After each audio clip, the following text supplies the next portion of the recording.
원해왔수다 두 분 모시겠습니다. 김철근 전 국민의힘 당대표 정무실장, 현근택 민주연구원 부원장 두 분 나오셨습니다. 예, 어서 오십시오. 네, 안녕하세요. 아니, 그나저나 대통령께서 부산엑스포 실패했잖아요. 네. 사실은 119대 29는 너무 충격이었는데 재벌 총수들 싹 다 모시고 깡통시장에 갔습니다. 네. 떡볶이 드셨어요. 부산 민심 변화가 있을까요? 1970년대의 한 장면 같은 걸 봤습니다. 이게 뭐 하는 일입니까? 이게 네. 도대체 대통령이 네. 외국 나가면 영업사원 1호라 하면서 온갖 외국은 다 다니시고 그다음에 그 비용도 예산도 엄청나게 많이 쓴 거 아니에요? 네. 그리고 본인이 사과까지 했으면 그리고 이제 마음속으로 정말로 그 부산하고 약속했던 거 제대로 하면 네. 되겠다 이렇게 하면 되는 거고요. 그다음에 이게 무슨 골목대장도 아니고요. 재벌 총수들 다 몰고 시장에 가서 고작 하는 게 떡볶이 먹방 찍는 겁니까? 그러면 부산 경제가 좋아져요? 그다음에 부산 민심이 달라집니까? 나는 이게 이런 사진 하나 찍고 이렇게 행사 기획하는 것 자체가 딱 1970년대 수준이라니까요. 지금 2023년도예요. 우리 2030 이 젊은 분들은 선진국 시민입니다. 네. 예? 60대, 70대 어르신들처럼 후진국에 살지 않았다고요. 예? 제발 좀 이 선진국 시민들에게 맞춰서 그 기획도 하고 좀 설득력 있게 했으면 좋겠어요. 이게 무슨 마인드인지 알아요? 70년대 마인드가 아니라 검사 마인드예요. 검사 마인드? 검사들은 네.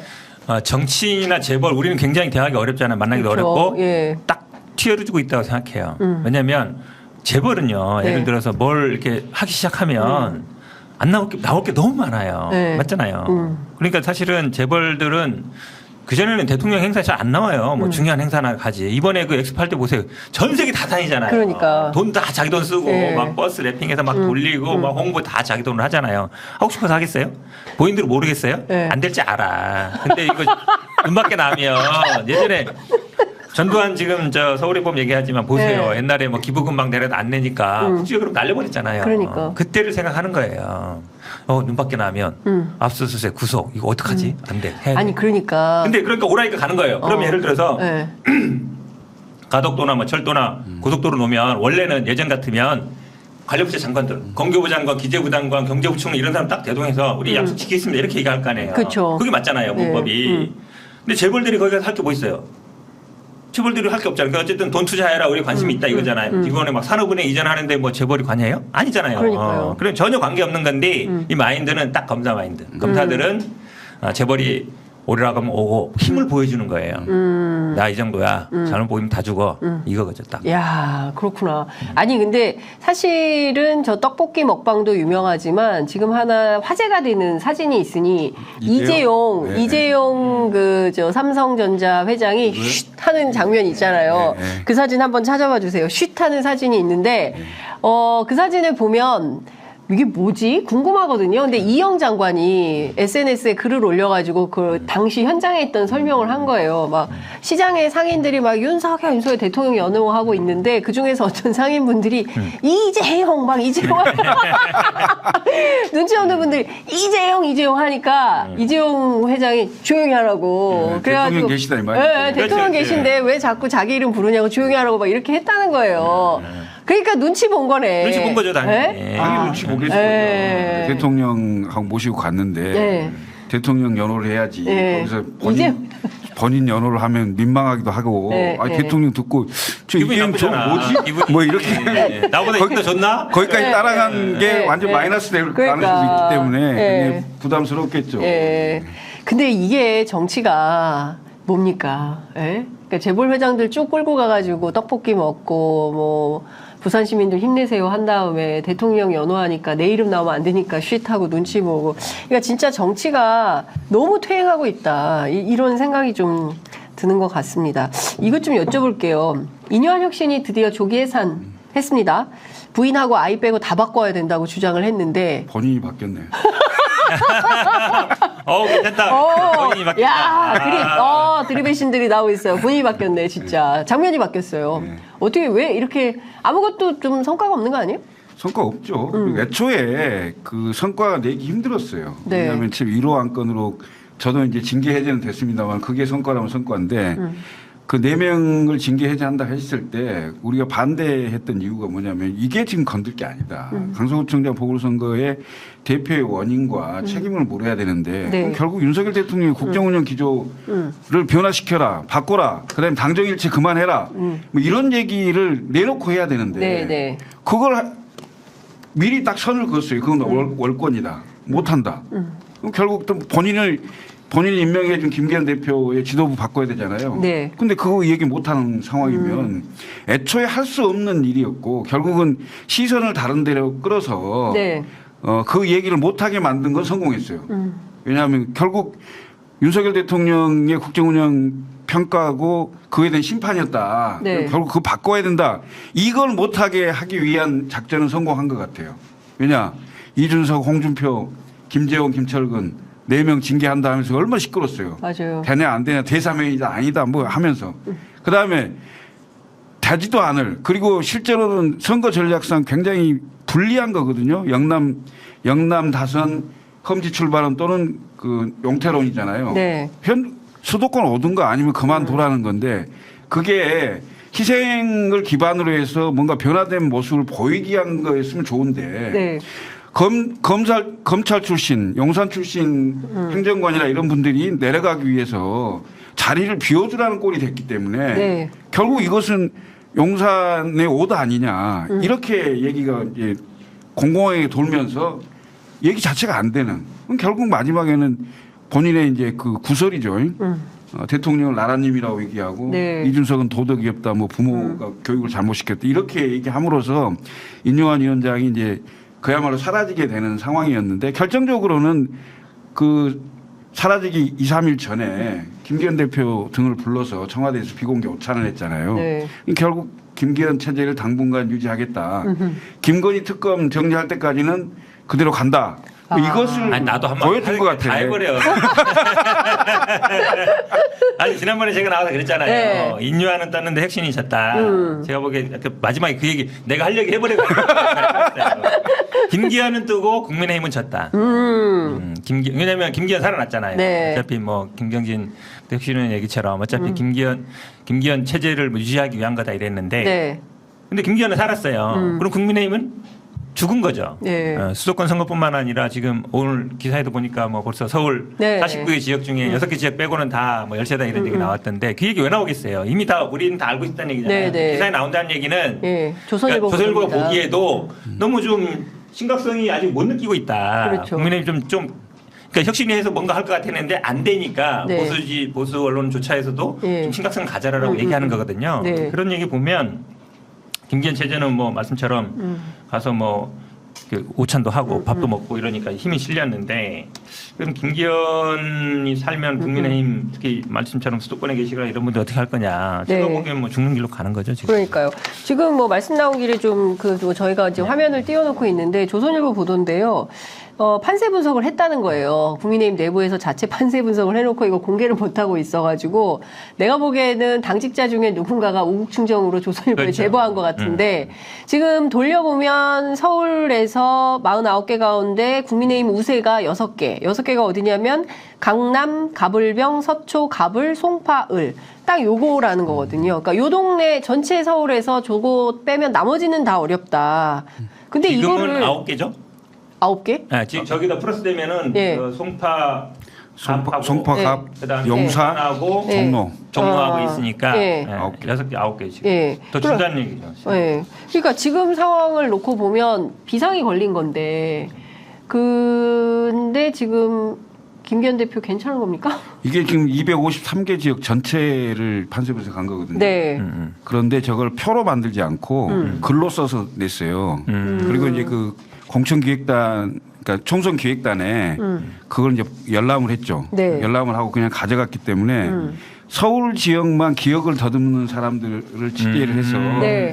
종합을 했을 겁니다. 네. 그러니까 다른 지역도 다 있는데 네. 다른 지역은 종합이 안 되는 거예요. 그래서 제가 보기 서울이 저 정도 우세 6개였다면 전국을 다 취합을 했으면 지역구에서는 제가 한 80석 80석? 80석? 저도 경기도 얘기는 들었어요. 경기도 정확히 어떤- 기억은 안 나요. 기억은 네, 안 나는데 네, 어쨌든 네. 지금보다 네. 경기도 지난번에 민주당이 압승했거든요. 예, 그쵸.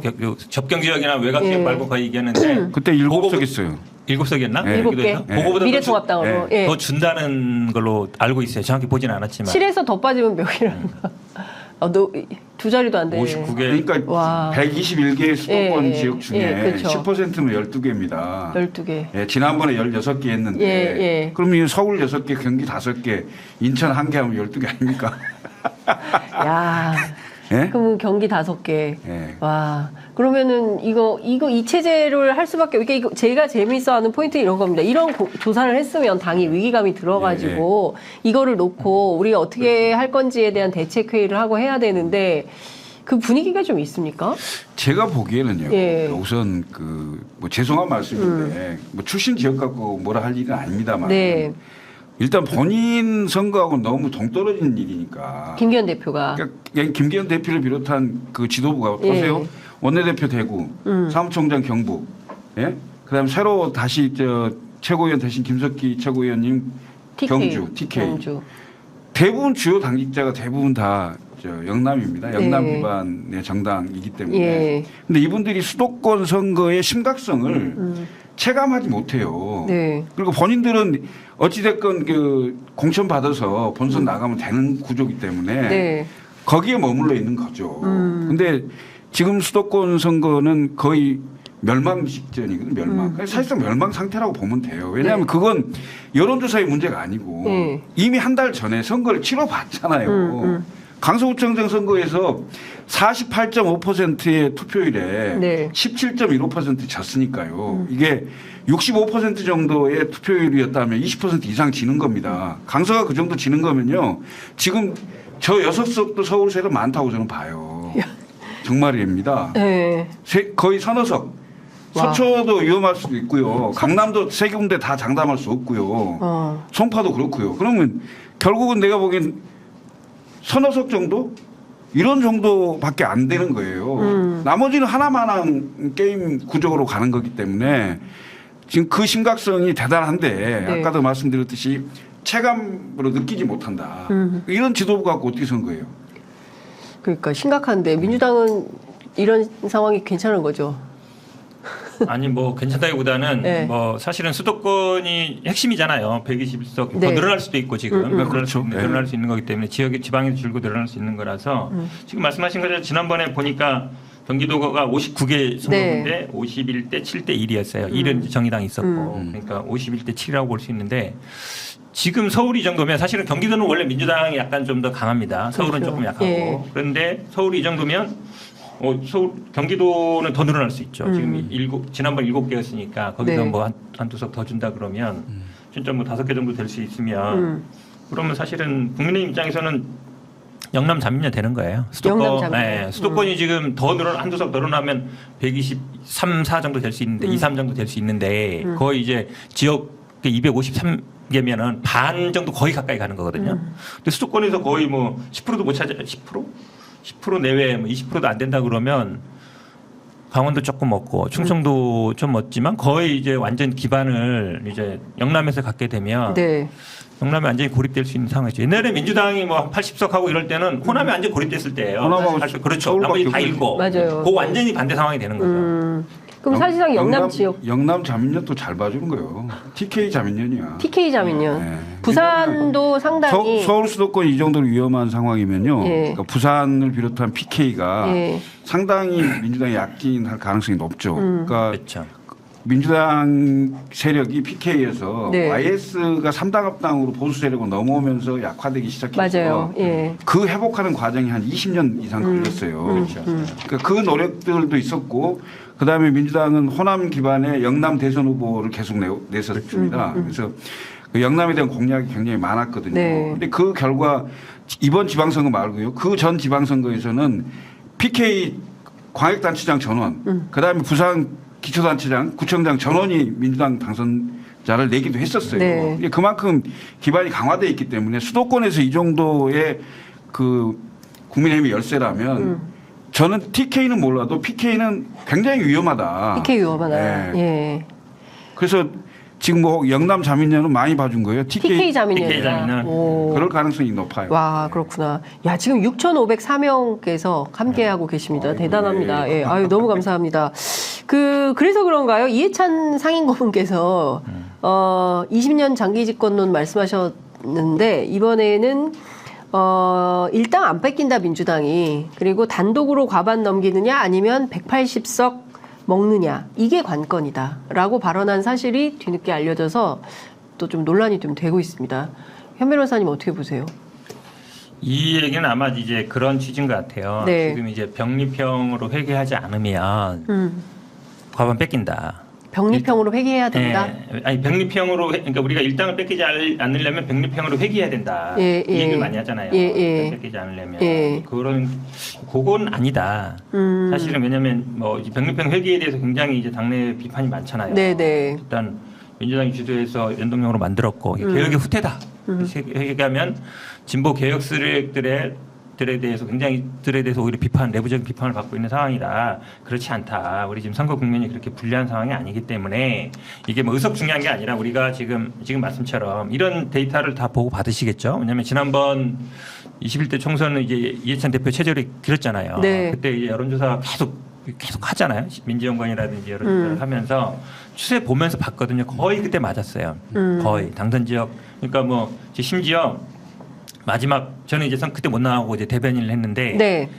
마지막 그 선대위 회의를 용산에서 했거든요. 용산에서 했을 때도 이기면 0.1%, 지면 0.2%, 거의 3%다. 이렇게까지 우리가 분석했는데 실제로 0.6%인가 졌어요. 그러니까 거의 맞췄거든요. 그런 어떤 데이터에 분석한 거라서 그런 좀 안심. 아니, 네. 우리가 너무 꼭 병립형으로 복귀해야만 우리가 과반을 하거나 일단을 하는 건 아니다. 저는 네. 이제 이런 취지로 좀 받아들이고 있습니다. 꼭 병립형 할 필요 없다. 그러니까 병립형으로 바로 회귀한다 그러면 네. 약간 자신감도 없어 보이지만 네. 그다음에 이게 개혁의 후퇴라는 명분이 좀 약해요. 예. 그러다 보니까 지금 당내 물론 논란은 있습니다. 네. 병립형으로 회귀해야 된다는 얘기와 아니다. 비례연합정당을 만들어서. 네. 근데 비례연합정당을 만들어서 제일 문제가 뭐냐면 너무 많이 생겨요.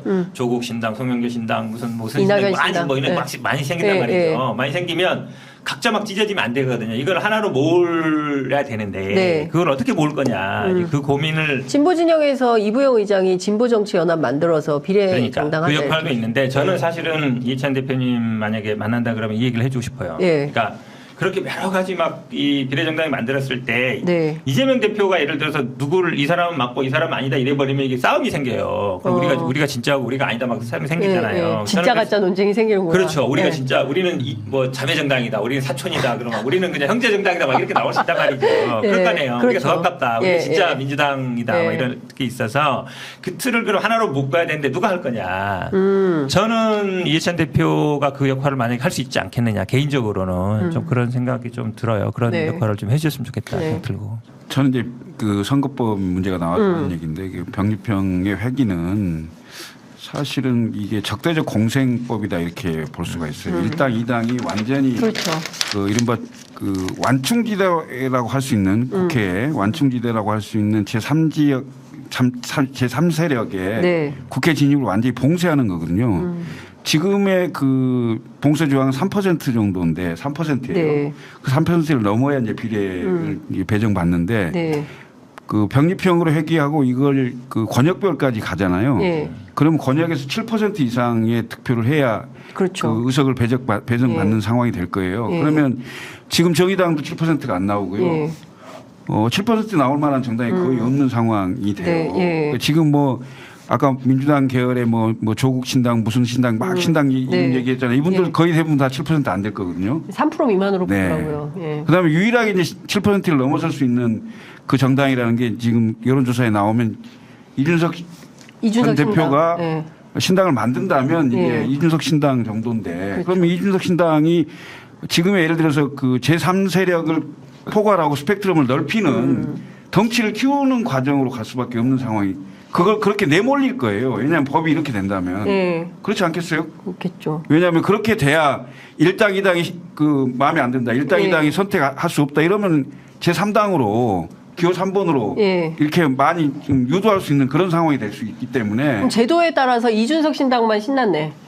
아니 만약에 병립형으로 가게 된다면 예. 병립형 회기는 사실은 이제 적대적 공생을 공고히 하는 그 법이기도 하고 네. 또 역설적으로 적대적 공생을 부수게 하는 제3당의 덩치를 키우게 만드는 그런 법일 수도 있어요. 그러면 이게 선거제까지 확 넘어가서 네. 논란이긴 한데 저는 네. 병립형이냐 연동형이냐 양자택일은 아니라고 봐요. 왜 그러냐면 예전에 우리 선관위에서 제안한 것도 권역별 비례대표제였고 네. 문재인 대통령도 계속 권역별 얘기를 했던 이유는 호남에서도 좀 이제 보수당이 나오고 영남에서도 좀 민주당 나와야 된다. 특히 TK에서 이거였기 때문에 저는 권역별은 일단 양당이 찬성할 수 있다고 보고 네. 권역별 안에서 그러면은 그걸 연동형을 할 거냐 그다음에 병립형을 할 거냐 그 문제는 있잖아요. 예. 거기에 약간 들어가는 게 석패율제잖아요. 석패율제를 하면은 약간 말씀드린 7, 8%가 아니라 약간 예.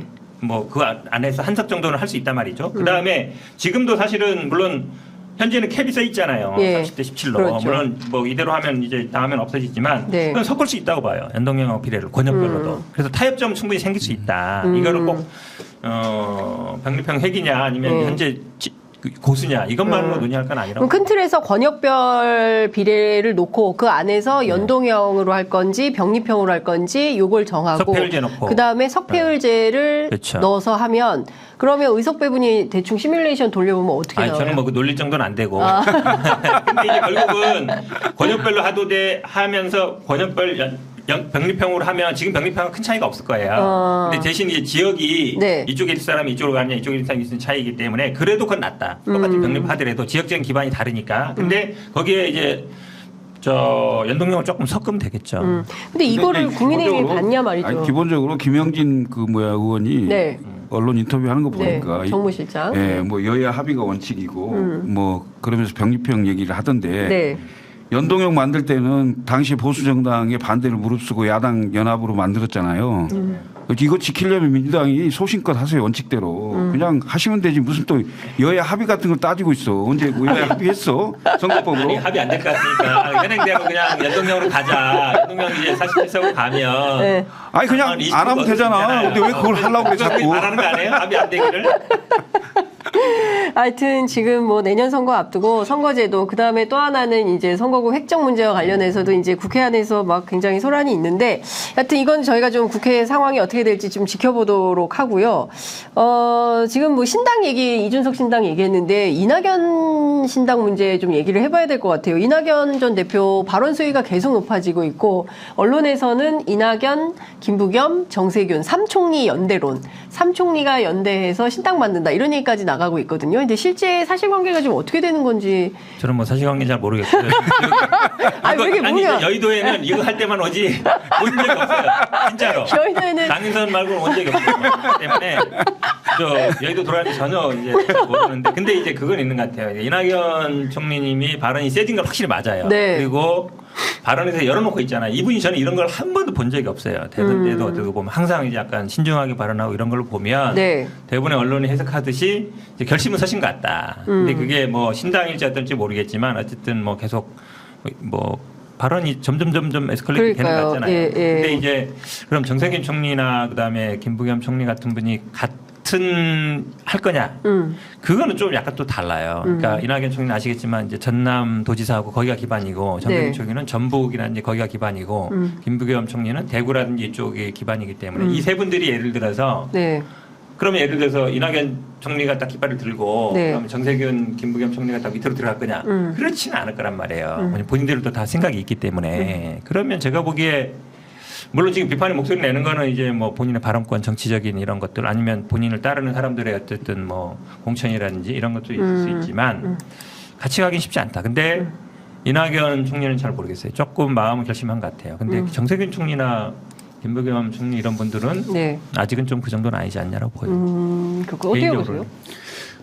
그 세 분이 먼저 만나서 무슨 세력을 형성하기가 쉽지 않을 것 같기도 해요. 왜냐하면 만약에 그 세 분이 그 세력 뭐 회동을 한다든가 이렇게 그 뭐 그림이 그려지면 언론은 바로 해석을 문재인 대 이재명으로 해석을 하겠죠. 그렇죠. 왜냐하면 문재인 정부 3총리니까. 그렇죠. 예. 그런 구도가 되면 이 세 분들이 움직임이 오히려 네. 둔화될 가능성이 있기 때문에 그렇게 가지는 않을 걸로 보이고 물론 협력 관계나 이런 건 물밑에서 상당히 하겠죠. 네. 그리고 이제 문제는 현역 의원들이 이제 활동할 수 있는 공간이 있냐는 거예요. 비명계가. 네. 그러니까 과거에 민주당이 뭐 적어도 DJ가 그러니까 대표를 하고 이럴 때 같은 경우는 비주류에 대해서 상당 부분 활동할 공간을 열어줬거든요. 적어도 한 30-40% 정도는 활동 공간을 열어주고 공천이나 이런 거에도 배제 안 하고 네. 이랬었는데 지금 이재명 대표의 이 그립감이 강해지고 사법 리스크나 이런 게 검찰 수사에 관련돼서는 어느 정도 넘어섰잖아요. 물론 재판 리스크가 아직 남아있긴 하지만 네. 이런 상황에서 향후에 그 정치적 입지나 이런 것들을 하겠죠. 하는 상황에서 친명에게 훨씬 공천 기회를 훨씬 더 많이 주려고 하고 네. 또 그런 것들을 확보하기 위해서 오히려 이제 병리편 같은 경우도 그 생각을 하고 있는 게 아니냐. 이렇게 보면 결국 비명이 민주당에서 활동할 수 있는 공간이 거의 없다는 거예요. 네. 없으면 방법이 없는 거잖아요. 그럼 의원 개개인한테 전부 각자 도생하라고 이렇게 할 수도 없는 상황이고 그러면 결국은 보통 한 4-5개월을 앞두고 신당은 뭐 항상 출연하고 만들 수 있는 상황이기 때문에 그런 가능성을 열어놓고 움직임이 있는 게 아닌가 이렇게 보여집니다. 어쨌든 저는 사실은 우리 김철근 위원장님 얘기하시면 그럼 이준석 신당은 뭐예요? 이준석 신당은 활동 공간이 없어서 만드는 거예요? 아니면 활동 공간을 안 만들어줘서 만드는 거예요? 아니면 본인이 탄압을 만드는 거예요? 우리 쫓겨났잖아. 우리 민주당은 근데 그렇게 쫓겨내진 않아요. 근데 따로 그러진 않잖아요. 근데 정치적인 활동 공간은 우리 찍어냈잖아. 정치적인 활동 공간은 본인이 만들어가는 거지 네. 뭐 만들어주진 않아요. 지금 예를 들어서 뭐 지금 이재명 대표나 아니면 지도부에 대해서 사람들 나가라 그러는 거 아니잖아요. 본인이 정치적 역량을 하시면 돼요. 근데 이제 좀 안타까운 건 이런 거죠. 다 당대표 지내시고 뭐 총리 지내시고 다 민주당의 어른이신 분인데 저는 당내에서 네. 이렇게 해라 그러면 안 된다 비판을 할 수 있다고 봐요. 근데 나가서 네. 뭔가 하는 거 그건 다르단 말이에요. 왜냐하면 우리 민주당이 좀 가슴 아픈 게 16년에도 뭐 박지원, 뭐 안철수 중심으로 찢어졌잖아요. 네. 그래서 땅 만들고 그 아픈 기억이 있어서 분열을 했을 때 결국 안 좋았거든요. 근데 꼭 이 분열을 할 때 보면은 당대표를 지내고 그러니까. 지내시는 분들이 자꾸 하신단 말이에요. 네. 예전에도 그랬어요. 네. 지금 밖에 계신 분 우리 당대표 지낸 분이 네. 안철수, 김한길 뭐 많잖아요. 네. 그래서 참 아이러니해요. 예, 그러니까 지금 네, 하여튼 민주당 입장에서는 이재명 대표가 좀 더 적극적으로 좀 뭐 포용하는 리더십이 필요하다라고 주장을 하는 세력도 있지만 또 이낙연 대표가 뭐 만날 필요 없다. 만나서 뭐 하냐 뭐 이런 식으로 나오니까 좀 어른인데 당에 원로인데 너무 각을 세우니까 참 포용하고 뭐 품어줘야 된다 얘기하지만 딴 거 아니에요. 공천권 달라는 얘기잖아요. 집은 달라는 얘기잖아요. 공천집은 달라. 맞죠. 예. 민주당이 항상 예. 저는 이제 뭐 아직 입문을 못했으니까 그런데 민주당의 가장 큰 문제가 뭐냐면 이런 식으로 이게 개파 간의 집은 나눠 먹게 하는 게 너무 강해요. 개파 정해지고 다 알잖아요. 네. 누구게. 이게 이제 극명하게 드러나는 게 총선 때 가장 극명하게 드러나고 그다음에 총선의 공천권을 주는 당대표 선거 때 극명하게 네. 드러나요. 사실은 당원들이 결정하는 것 같지만 전혀 아니에요. 개파 수장끼리 다 결정하는 구조예요. 예. 민주당은 중요한 의사결정. 이걸 좀 깨야 되는 거 아니에요? 그걸 깨야 돼요. 예. 근데 이제 그거 달라는 거거든요. 제가 보기에는. 그래서 사실은 이런 데 굴복하면 민주당은 앞으로도 미래가 없어요. 똑같이 이렇게 돼요.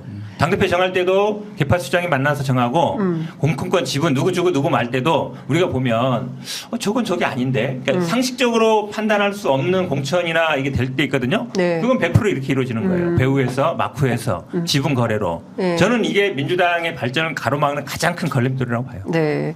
근데 이번 총선 공천 과정에서 어떻게 그 개혁 공천이 이루어질지 저희가 지목해서 보도록 하겠습니다. 동아일보 오늘 사설 칼럼이 굉장히 아침부터 큰 화제가 되고 있는데요. 이기홍 대기자가 쓴 칼럼입니다. 지금 뭐 나오고 있는데 리드가 분노와 한숨이에요.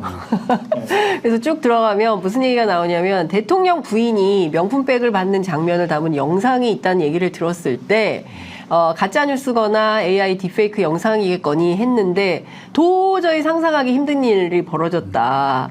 암만 몰카여도 어떻게 이런 걸 받는 일이 벌어질 수가 있냐라면서 등등등등 얘기를 했습니다. 이 칼럼 우리 그 김철근 위원장은 좀 어떻게 보셨어요? 조선일보가 오늘 그 서울 지역에 네. 6석 그 발표하고 네. 그 보도하고 동아일보가 저 칼럼으로 참전을 한 거죠. 참전을 했다. 네, 참전한 거고 네. 그 보수 언론이지만 네. 이 상황이 국가적으로 대단히 위험한 상황으로 보고 있고요. 또 이렇게 가서는 안 된다. 그리고 네.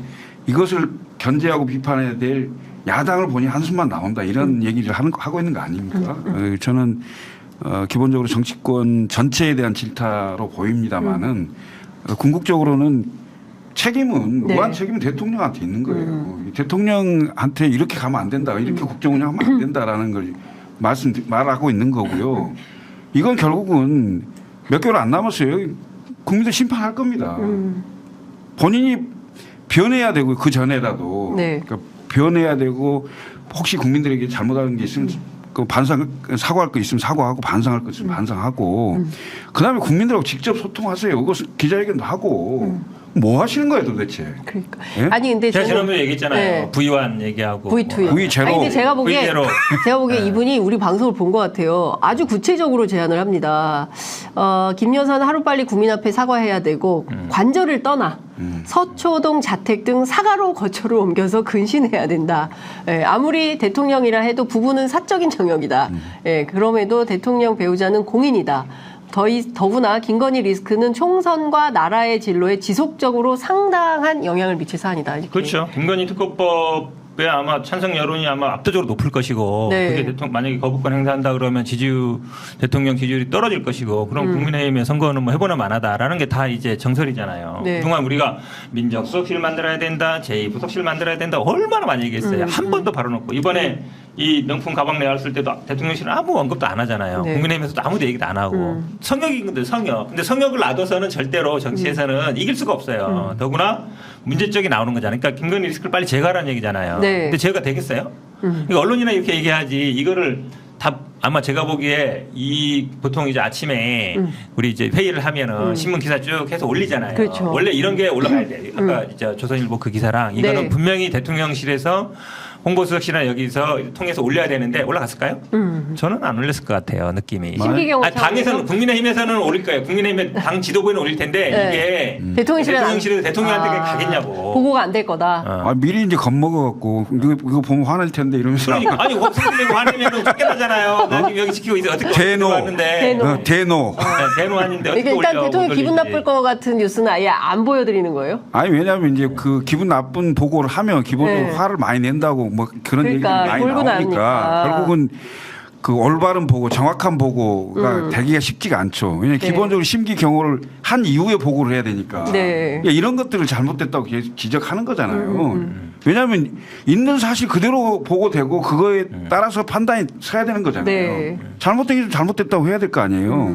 근데 그 자체를 할 수 없는 구조가 돼 있다라는 거에 대한 비판인 거죠. 그러니까. 근데 제가 보니까 근데 이거 수사 왜안 그래도 해요? 지난번에 그 강서구치장 선거 끝났을 때도 막 조선일보, 동아일보 정도에서 뭐라고 하니까 아이고 네. 민생 우선입니다 막 하더라고. 네.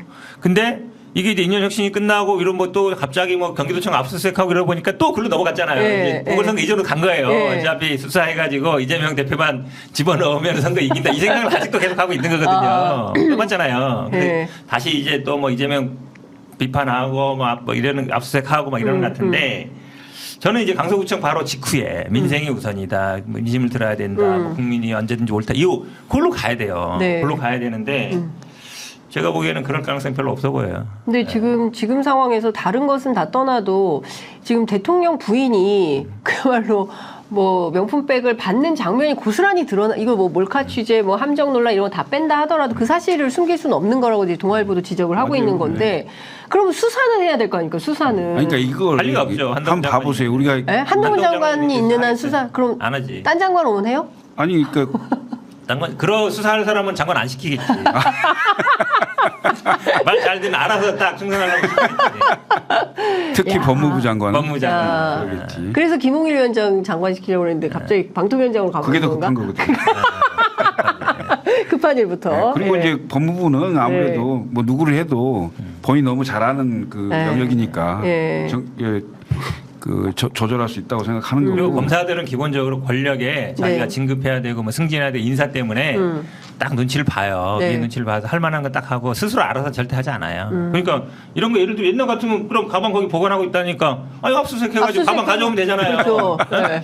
두 군데 하면 돼요. 네. 그 고바나 사무실하고 집하고 네. 청와대 관저 세 군데 하면 되잖아요. 네. 세 군데 압수수색하면 나올 거 아니에요. 네. 없으면은 없어진 거고. 압수수색부터 아니 해야 대통령 되겠네. 기록물 창고 어디다 놔뒀다며. 기록물 창고는 끝나고 보내는 거 아니에요?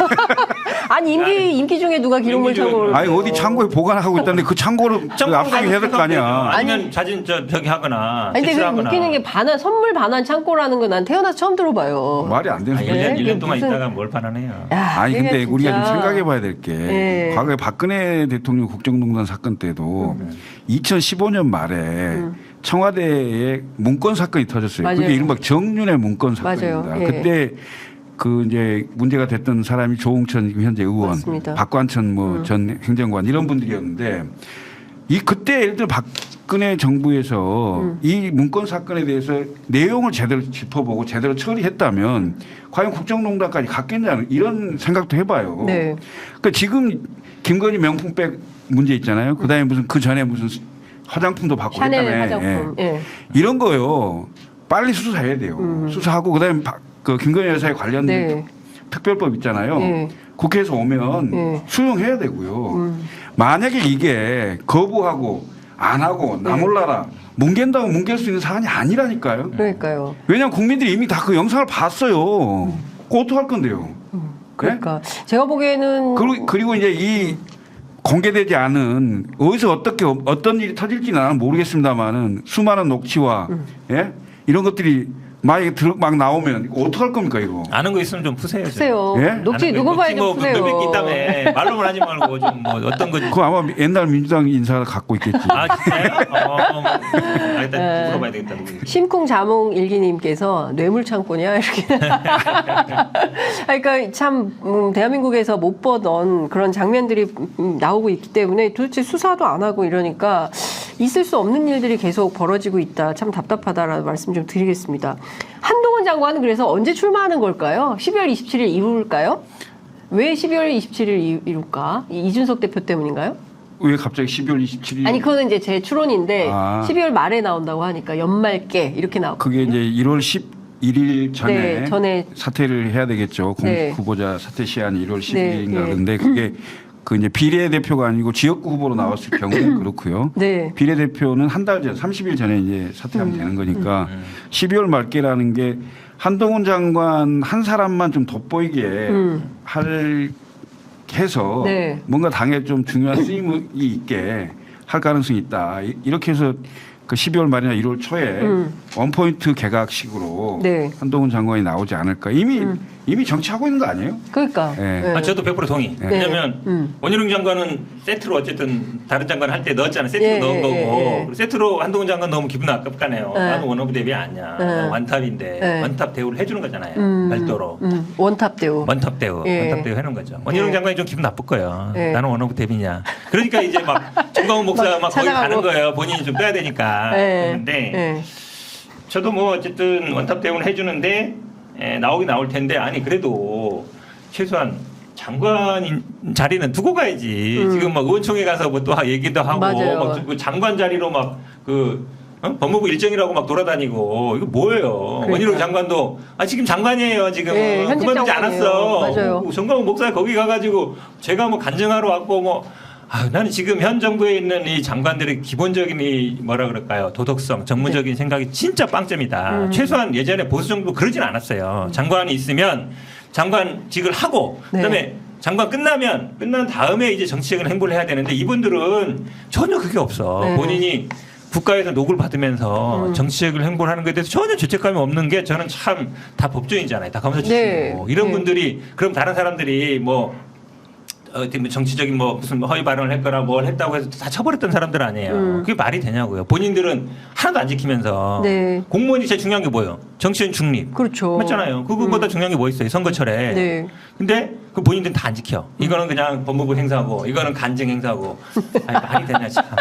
그러니까요. 진짜 국민들은 다 아는 거를 지금 윤석열 정부에 있는 내각 구성원들만 모르고 있는 거 아니냐라는 비판이 안 나올 수가 없는 건데, 그 한동훈 장관이 만약에 출격을 하면 12월 말에 얼마 안 남았습니다. 이제 3주 정도 남았는데 출격을 하면 아까 이제 조선일보에 나온 수도권 선거판이 바뀔까요? 6석이 막 60석 되고 막 이렇게 늘어날까요? 6석이면 7석도 안 될 거예요.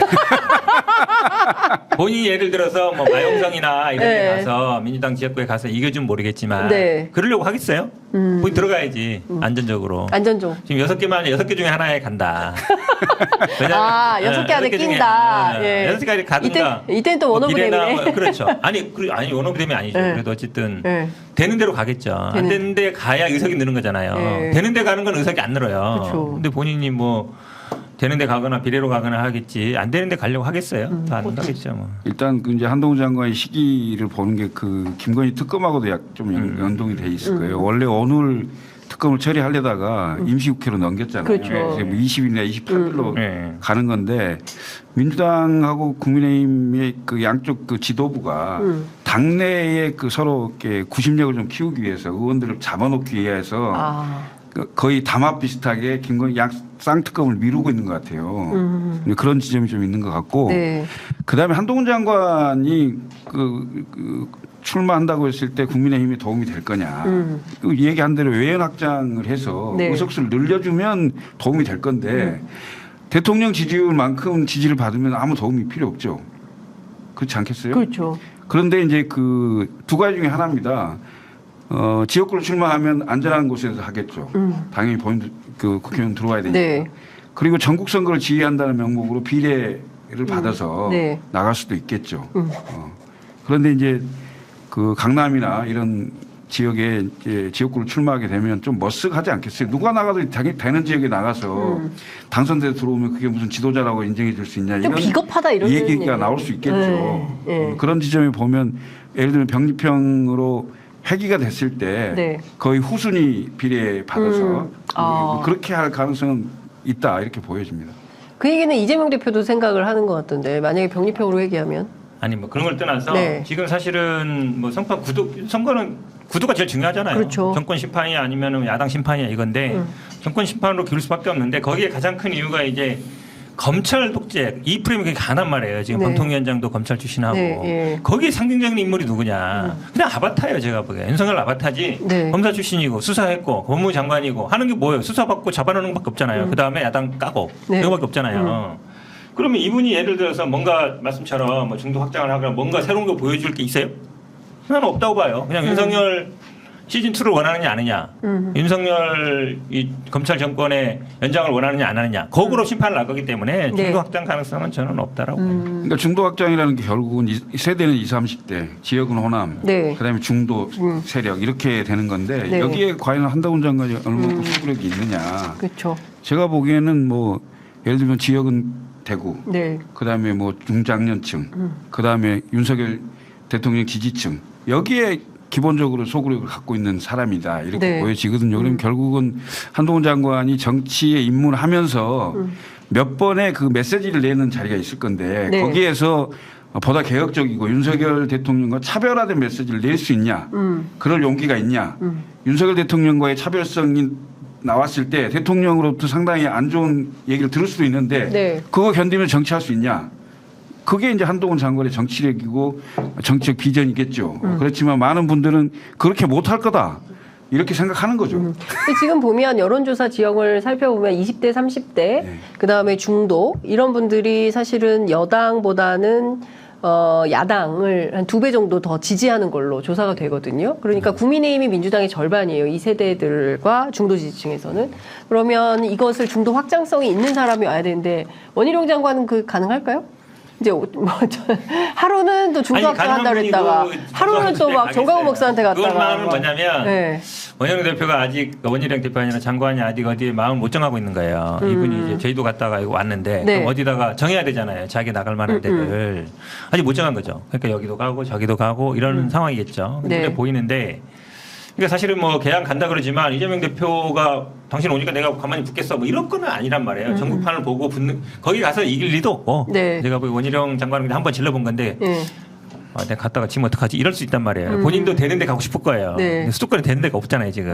그렇다고 양평 갈 데도 없고 그러니까 이제 곤란한 거죠. 그렇다고 네. 비례 간다고 할 수도 없고 네. 장관인데 네. 그런 상황인 것 같고 말씀처럼 기본적으로 중도, 수도권, 청년이잖아요. 그렇죠. 우리 핵심이.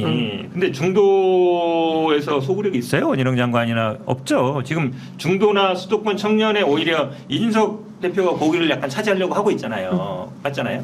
그러니까 사실 이낙연 대표가 명분이 약한 게 이낙연 대표가 중도, 수도권 청년하고는 또 관계가 없어요. 그렇죠. 호남. 약간 중도라기보다는 민주당보다는 약간 중도라고 볼 수 있겠죠. 네. 그다음에 또 수도권 아니잖아요. 네. 청년은 아니고 약간 올드한 예전에 네. 민주당 지지했던 분들이라서 안 맞는 거죠. 네. 그런 면에서 본다 그러면 이낙연 신당, 이준석 신당 1대1로 비교하는 건 안 맞아요. 지금 왜냐하면 양당의 지지가 말고 중간층에 있는 사람 누가 잡냐 싸움인데 어쨌든 수도권인지 모르겠지만 어쨌든 이준석 대표는 약간 거기 가 있어요. 청년 일단 2030. 그다음에 중도 쪽에 약간 수도권도 아마 잡으려고 하겠죠. 그러니까 이제 그런데 그렇게 본다 그러면 뭐 한동훈 장관이나 원희룡 장관이 중도 수도권 청년의 소구력이 있을까요?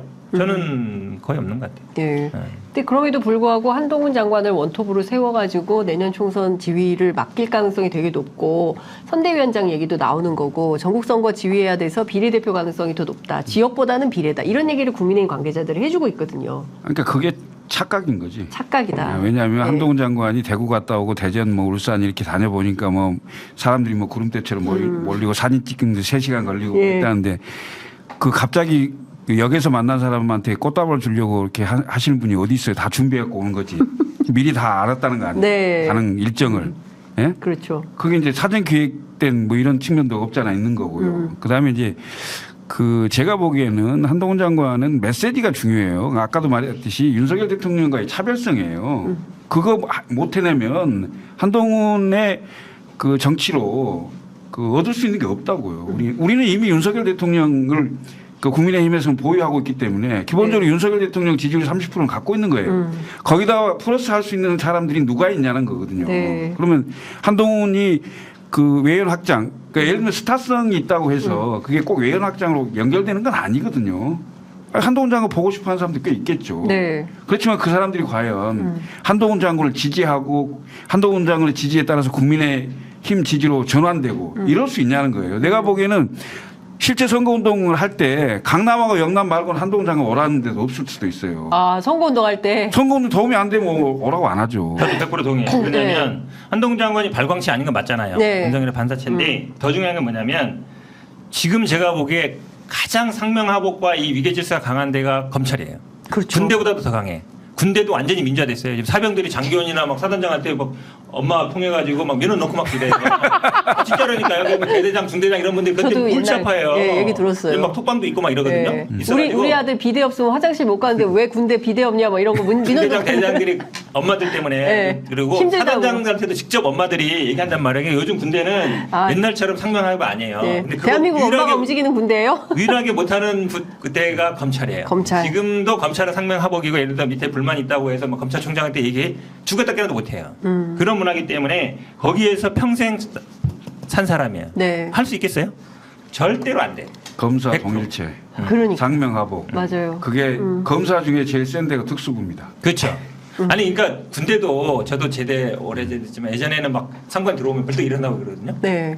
요즘 안 그래요. 앉아 있어요? 검찰은요. 네. 상사 오잖아요. 다 벌떡 일어나. 지금도. 야, 지금도. 응. 그리고 그때 어디 복도 갈 때도 다 서울대로 가고 예. 식당에 들어갈 때도 다 서울대로 가고 예. 나올 때도 다 서울대로 나오고 요즘 안 그러잖아요. 공무원들도. 군대보다 더하네. 군대보다 더하다니까. 야. 그런 서열 문화가 있어가지고 네. 죽었다 깨나도 거기 못 벗어나요. 근데 하여튼 지금 뭐 상황은 매우 국민의힘에게 불리한 상황인데 지도부나 용산이나 실제로 그 권력 핵심에 있는 분들이 안 받아들이는 건지 못 받아들이는 건지 인정을 안 하는 건지 하여튼 저희들은 계속 알려드리고 있다. 지금 상황이 이렇다는 점을 계속 알려드리고 있다는 점 말씀을 좀 드리고요.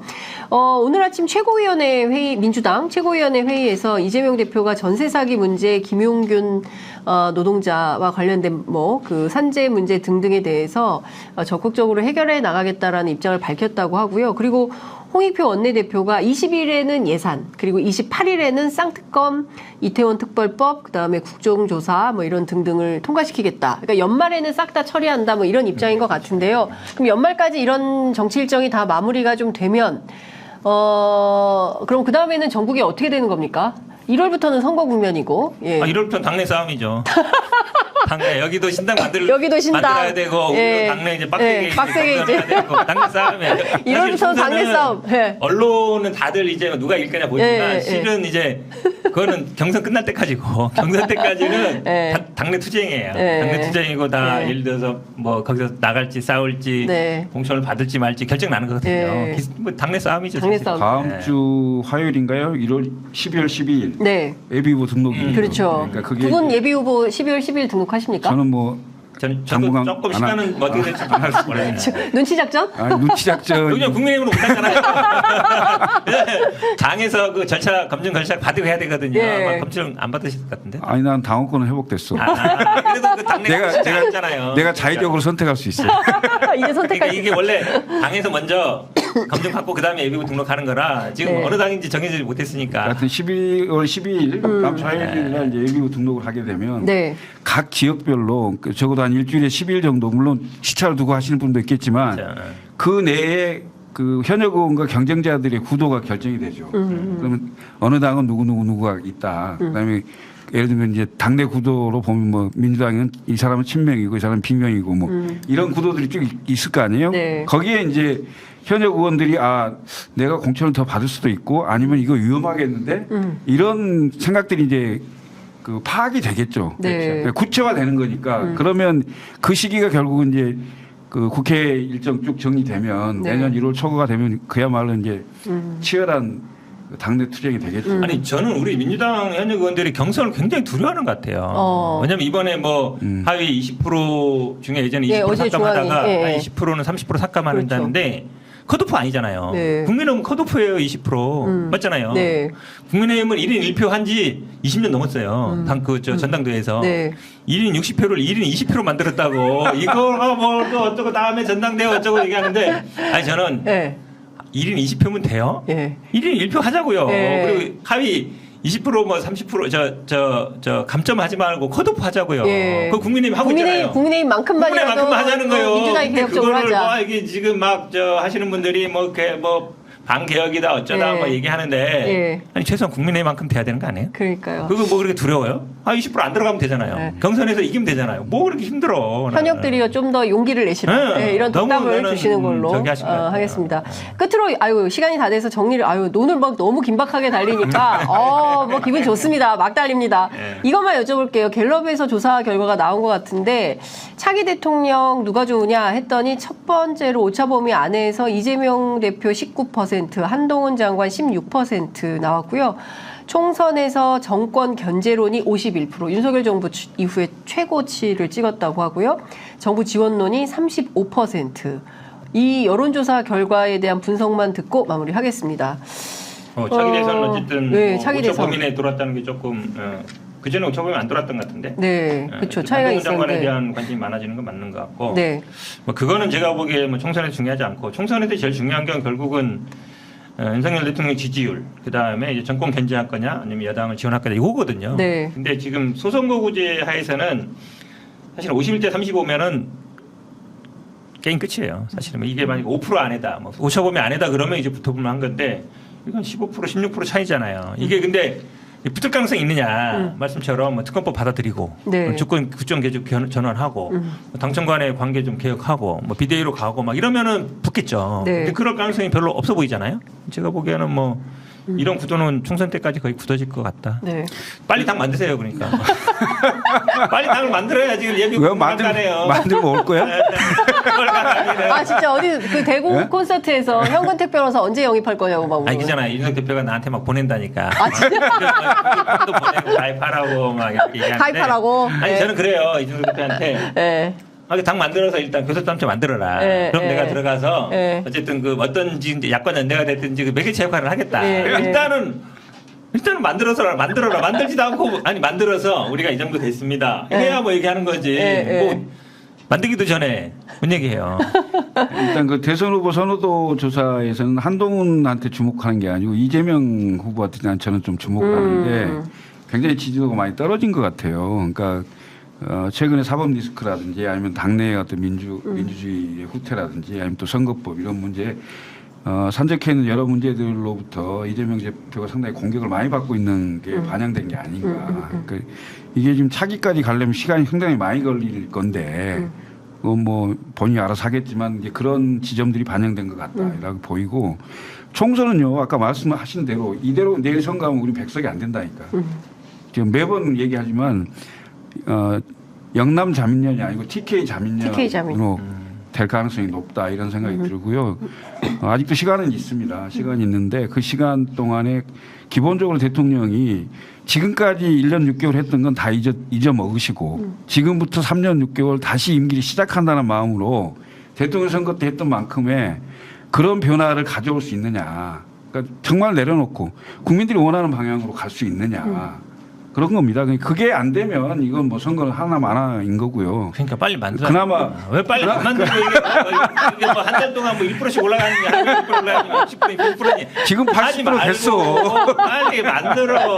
만들라니까 왜 안 만들어? 지금 댓글창에서 아 현근택은 민주당 두기 아깝다와 아니다 현근택은 민주당이다 막 이렇게 싸움을 하고 있어요. 그리고 어디로 출마하는 건지 지역구 좀 지역구 예 현근택님 성남중원구 자 김철국 위원장님 어디로 출마하시는지 알려달라는 저 질문들이 저는 있습니다. 이제 서울 강서구에서 출마를 했는데요. 네, 네. 조금 유보적입니다. 네, 조금 유보적이라서 좀 기다려주시면 좋을 것 같습니다. 아, 이진희님이 현근택님은 성남중원 지역구입니다. 아, 이렇게 댓글에서 벌써 예, 하여튼 이 인기를 다 어떻게 할 거예요, 진짜.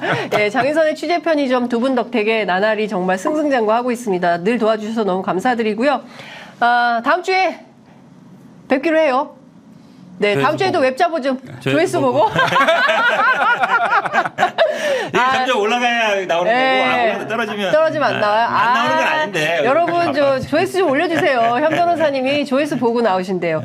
오늘 두 분 말씀 잘 들었습니다. 감사합니다. 네, 맞습니다. 예.